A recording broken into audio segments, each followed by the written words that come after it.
سنیے حدیث مبارکہ، مفہوم حدیث ہے۔ میرے نبی تشریف فرماتے صلی اللہ تعالیٰ علیہ حبیبہ دائما ابدا مسجد نبوی شریفہ میں، ایک شخص حاضر ہوا، اس سے آ کر نماز ادا کی، نماز ادا کرنے کے بعد بارگاہ اقدس پہ حاضر ہوا، اس سے سلام نیاز عرض کیا، السلام علیکہ یا رسول اللہ۔ میرے کریم نے اس کے سلام کا جواب دے کے فرمایا ارے جی وصلی، جا کے نماز ادا کر، واپس پلٹ جا کے نماز ادا کر۔ یہ بندہ مسجد نبوی میں میرے کریم آقا کے قریب کھڑی ہو کے نماز ادا کر کے آیا تھا، میرے نبی نے فرمایا جا کے نماز پڑھ۔ یہ بندہ پلٹا، نماز ادا کی، یعنی دوبارہ نماز پڑھی، نماز پڑھ کے پھر حاضر ہوا، سلام کیا، میرے کریم فرمانے کے جا واپس، تیری نماز قبول نہیں ہوئی، جا کے نماز پڑھ۔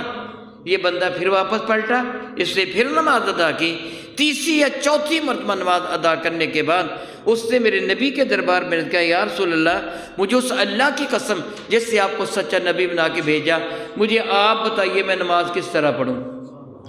اس کے اس قسم اٹھانے کا مقصد یہ تھا کہ مجھے تو اسی طرح پڑھنی آتی ہے جس طرح میں نے پڑھی ہے، اب آپ مجھے بتائیے میں نماز کس طرح پڑھوں۔ بہت عزت والے میرے بھائیوں،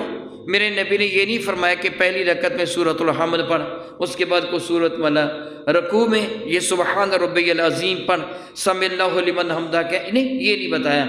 بلکہ میرے نبی فرمائیں گے سن، جب تو نماز پڑھنے کے لیے کھڑا ہو تو اتنی دیر تک کھڑا رہ کہ تجھے اطمینان میسر آ جائے، تجھے سکون میسر آ جائے، جو پڑھنا ہے سو پڑھ،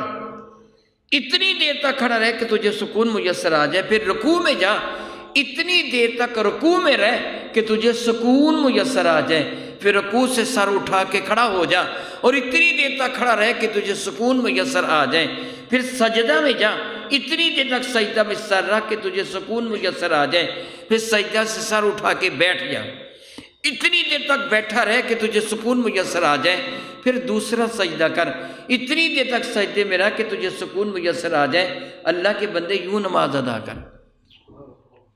میرے نبی نے منع فرمایا، میں اللہ سے معافی مانگتا ہوں، کہہ رہا ہوں آپ نے خود اندازہ کرنا ہے، میں اپنی نماز کا اندازہ کروں گا اور آپ نے اپنی اپنی نماز کو دیکھنا ہے۔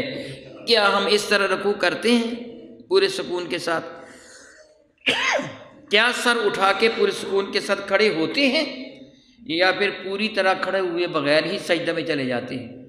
میرے نبی نے اس نماز کو معاذ اللہ تعالیٰ اندھی اور گنگی نماز قرار دیا ہے، کالی اور بھجنگ نماز قرار دیا ہے۔ سجدہ کرنے کے بعد ہم سر اٹھاتے ہیں،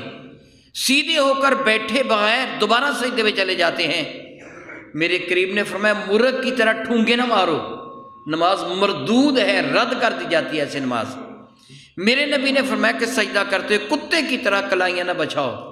حالت نماز میں لومڑی کی طرح دائیں بائیں نہ دیکھو۔ میرے کریم آقا نے جانوروں کے نام لے کر فرمایا مرغ کی طرح ٹھونگے نہ مارو، کتے کی طرح کلائیاں نہ بچھاؤ، لومڑ کی طرح دائیں بائیں نہ دیکھو، محبت کے ساتھ خشوع و خضوع کے ساتھ نماز ادا کرو۔ میرا اللہ فرماتا ہے فویل للمصلین الذین هم عن صلاتهم ساہون الذین هم یراؤون، میرا اللہ فرماتا ہے کہ لعنت ہے ان نمازیوں کے لیے، خرابی ہے ان نمازیوں کے لیے، جہنم کا گڑھا ہے ان نمازیوں کے لیے جو اپنی نماز میں خشوع و خضوع نہیں رکھتے ہیں۔